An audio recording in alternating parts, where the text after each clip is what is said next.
Hola y bienvenidos. Hoy nos vamos a sumergir en una de las historias más fascinantes y polémicas del mundo cripto, la de Bitcoin Cash o BCH. Sí, una historia con mucha miga. Muchísima.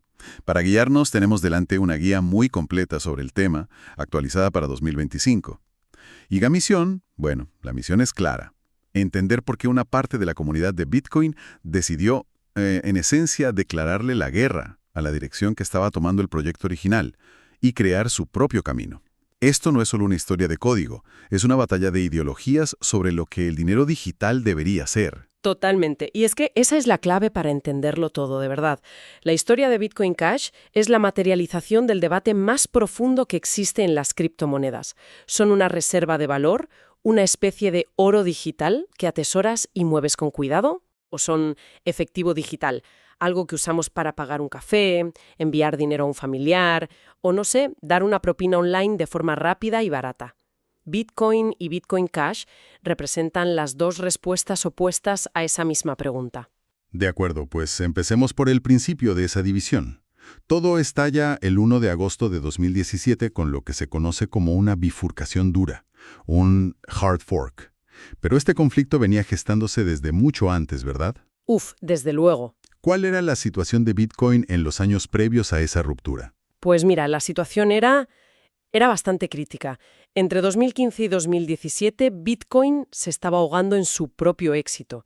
La red tenía una limitación de diseño muy importante.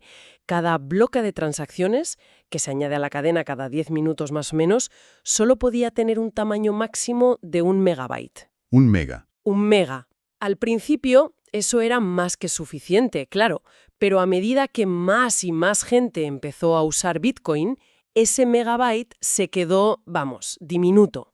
Claro, se convirtió en un cuello de botella. Exacto. Un cuello de botella total. Imagina, una autopista de un solo carril en plena hora punta. El caos. El caos. La congestión era brutal. Y esto tuvo dos consecuencias nefastas para el usuario de AP. Primero, las comisiones se dispararon. Claro. Para que tu transacción entrara en el siguiente bloque, tenías que pujar más que los demás. Y las comisiones pasaron de ser céntimos a ser 5, 10, a veces hasta $50. Una locura. ¿$50? Y segundo, los tiempos de espera. Se alargaron muchísimo. Si no pagabas una comisión altísima, tu transacción podía quedarse atascada durante horas. Sí. O incluso días. O sea que la idea de usar Bitcoin para comprar algo pequeño, como decías antes, un café, Imposible. era completamente inviable. Pagarías más por la comisión que por el propio café. Totalmente inviable. Y aquí es donde empieza la división filosófica, ¿sabes? Un bando decía, esto es una traición a la idea original. Y sacaban a relucir el documento fundacional de Satoshi Nakamoto, el famoso libro blanco. El white paper, sí. Justo. Que describe Bitcoin como, y cito textualmente, una versión puramente de igual a igual de efectivo electrónico. Su argumento era que Bitcoin se estaba convirtiendo en un sistema de liquidación para ricos, no en dinero para todo el mundo. Entiendo. Se estaba perdiendo esa visión original. Y frente a este problema que todos reconocían que existía, surgieron dos soluciones, radicalmente distintas. ¿Cuáles eran? Pues aquí es donde se libra la batalla. El primer camino, que es el que finalmente adoptó Bitcoin, BTC, fue decir, vale, la cadena principal es lenta y cara, pero también es la más segura y descentralizada del mundo. ¿Cierto? Vamos a mantenerla así, con los bloques pequeños, y la trataremos como nuestra capa de seguridad, nuestro oro digital. Para los pagos rápidos y baratos, ya construiremos una segunda capa por encima, una red paralela. Que es lo que hoy conocemos como la Lightning Network, principalmente. Exacto. Una solución en dos niveles, por así decirlo. ¿Y la otra propuesta? La otra propuesta era mucho más directa. Casi brutalmente simple.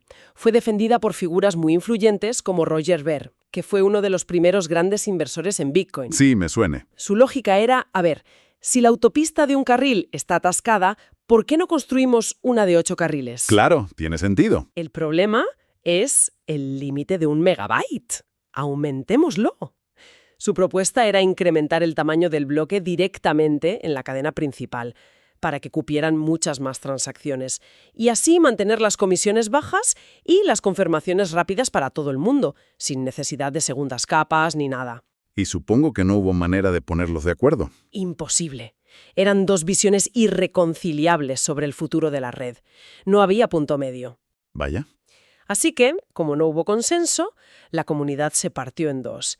El 1 de agosto de 2017, el bando que apoyaba los bloques grandes ejecutó esa bifurcación dura, creando Bitcoin Cash.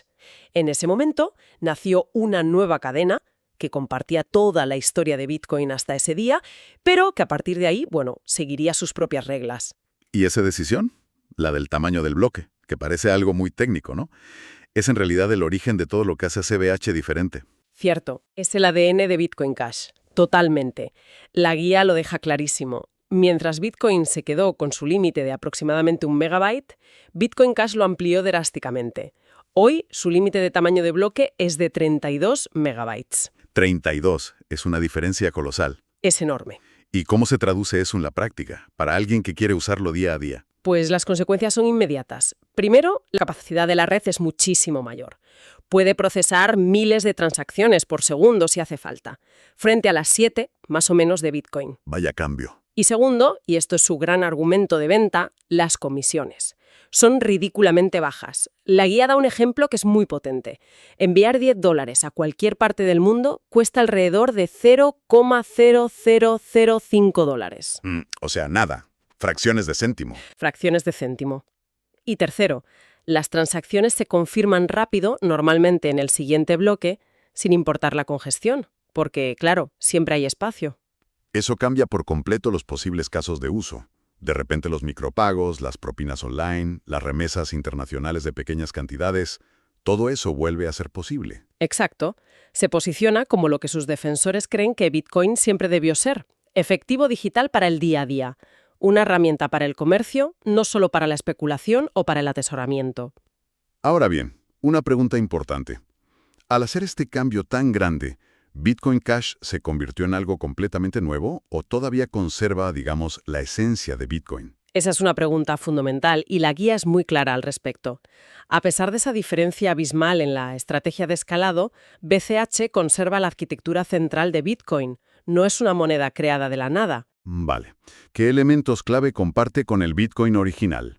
Comparte los pilares. Utiliza el mismo sistema de consenso, la prueba de trabajo, el Proof of Work, que es lo que asegura la red. El corazón del sistema. Justo.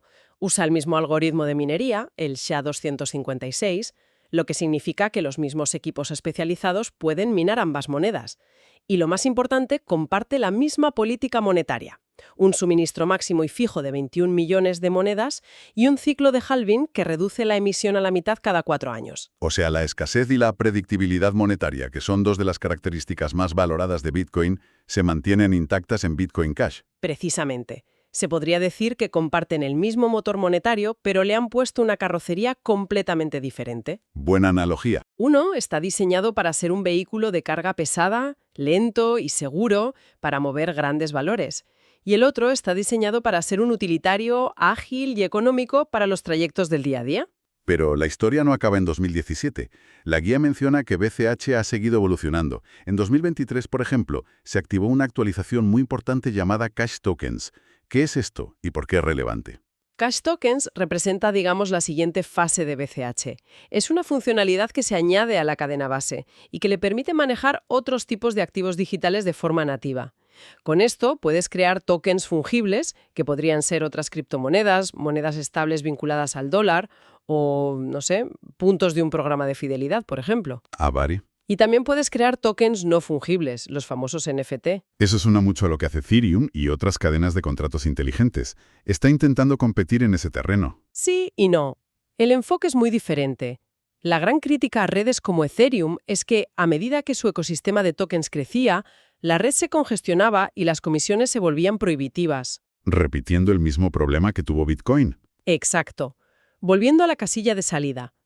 La guía destaca que Cash Tokens se diseñó desde cero para ser extremadamente eficiente y ligero. La idea es permitir toda esta funcionalidad extra sin sacrificar la principal ventaja de BCH: transacciones baratas y escalabilidad en la cadena principal. Quieren evitar a toda costa la hinchazón de la red. Entendido. Añadir funcionalidades pero sin perder el foco en la eficiencia. Y hablando de funcionalidades, otro tema que siempre sale a relucir es la privacidad. Bitcoin es un libro de contabilidad público. Y BCH también lo es. ¿Se ha hecho algo en ese frente? Sí, y es un punto muy interesante. En lugar de cambiar el protocolo base para hacerlo privado, que sería un cambio muy complejo y controvertido, Claro. el ecosistema de BCH ha desarrollado herramientas de privacidad opcionales que funcionan a nivel de monedero. Herramientas que puede usar quien quiera, sin obligar a toda la red a cambiar. Me gusta. Exacto. La guía menciona dos principales. La primera es Cash Shuffle. Es un sistema que básicamente mezcla tus monedas con las de otros usuarios. La analogía de la coctelera es perfecta. Varias personas meten sus monedas, se agita y cada uno saca la misma cantidad, pero las monedas están mezcladas. Así es muy difícil saber qué moneda original fue a qué destino. Entendido. ¿Y la segunda? La segunda es una versión más potente llamada Cash Fusion. Aquí no solo se mezclan las monedas, sino que se fusionan en una única transacción gigante y compleja con múltiples entradas y salidas. Esto rompe los vínculos de propiedad de una manera tan eficaz que, según la fuente, hace que el seguimiento determinista, es decir, seguir una moneda con un 100% de certeza, sea prácticamente imposible. Muy interesante. Y de nuevo, todo esto es opcional. Ocurre en tu monedero sin alterar las reglas de la red. Vale. Entonces, tenemos una red rápida, barata, con capacidad para tokens y con herramientas de privacidad opcionales. Con todo esto sobre la mesa, ¿qué nos dice la guía sobre cómo se usa Bitcoin Cash en el mundo real en 2025? ¿Cuáles son sus casos de uso prácticos? La fuente los agrupa en varias categorías muy claras. La principal, y la razón de ser de BCH, son los pagos cotidianos. Menciona que miles de comercios, tanto físicos como online, lo aceptan a través de pasarelas de pago como BitPay o GoCrypto. Claro, para un comerciante recibir un pago casi instantáneo con una comisión de menos de un céntimo es muy atractivo. Muchísimo. Imagino que las remesas internacionales también son un campo importante. Sin duda, es uno de los casos de uso más potentes. Si alguien quiere enviar $100 a un familiar en otro país, con un servicio tradicional puede perder entre un 5 y un 10% en comisiones y tardar varios días. Sí, es terrible. Con BCH envía los $100, el coste es insignificante y el familiar los tiene disponibles en minutos. Es una diferencia que para mucha gente puede cambiar vidas. A esto se suman los micropagos para creadores de contenido, las transacciones dentro de videojuegos, todo un universo económico que las comisiones altas habían hecho imposible. Y con la llegada de Cash Tokens, supongo que ya están apareciendo nuevas aplicaciones sobre esa base. Correcto. La guía habla de un ecosistema incipiente pero que está creciendo. Están surgiendo intercambios descentralizados, los TEX, construidos directamente sobre BCH, proyectos de NFT, programas de recompensas para comunidades. Se está empezando a construir una economía tokenizada sobre esa base de transacciones baratas. Un aspecto que me parece curioso es la gobernanza. La fuente menciona que BCH ha tenido sus propias divisiones, como la que creó Bitcoin SB en 2018. Y argumenta que, lejos de ser una debilidad, esto ha reforzado su modelo de gobernanza. ¿Cómo se interpreta eso? Es una perspectiva interesante, la verdad. Lo que sugiere la fuente es que estas crisis han demostrado que la red no está controlada por un único grupo de desarrolladores o una única figura. Cuando hay desacuerdos profundos, la comunidad debate y a veces se divide. Y la cadena que retiene el apoyo mayoritario de usuarios, mineros y desarrolladores es la que sigue adelante. Una especie de selección natural. Algo así. El proceso de actualización, que se planifica anualmente, es abierto y busca el consenso entre los múltiples equipos de desarrollo que trabajan en el ecosistema. Es una forma de descentralización de la toma de decisiones. Bien, entonces, mirando hacia adelante, ¿cuál es la hoja de ruta de Bitcoin Cash para 2025 y más allá? ¿En qué se está centrando el desarrollo? Aquí es donde vemos la estrategia a largo plazo. La hoja de ruta se centra en consolidar su posición como un sistema de pagos global que sea fiable, de bajo coste y, sobre todo, escalable. El desarrollo continuo de Cash Tokens es clave porque no solo se trata de pagos, sino de crear economías enteras sobre esta infraestructura. Entiendo. El objetivo es que cualquier empresa o comunidad pueda lanzar su propio token sobre una base que saben que no va a colapsar por comisiones altas. El gran reto es seguir aumentando la capacidad de la red, optimizando el software para que pueda manejar bloques aún más grandes en el futuro, sin sacrificar la descentralización. Entonces, si tuvieras que resumir la foto final para 2025 que nos pinta la guía, ¿cuáles serían los titulares para BTC y para BCH? Pues la tabla comparativa, que incluye la fuente, es muy elocuente. Para Bitcoin, BTC, el propósito principal se define como almacén de valor. Sus comisiones típicas son de 1 a 5 dólares, pudiendo ser mucho más altas. Y su estrategia de escalado depende de soluciones de segunda capa como la Lightning Network. Vale. Para Bitcoin Cash, BCH, el propósito es pagos de igual a igual. Las comisiones están por debajo de 0,01 dólares.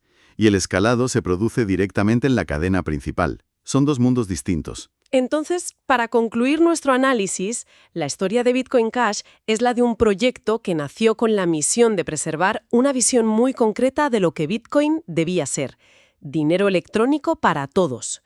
Su gran apuesta fue por los bloques grandes, una decisión que le permite tener transacciones casi instantáneas y, prácticamente gratuitas, en claro contraste con Bitcoin. Y no se ha quedado ahí, ha evolucionado añadiendo un ecosistema de tokens y herramientas de privacidad, buscando ser una plataforma completa sobre esa base de eficiencia.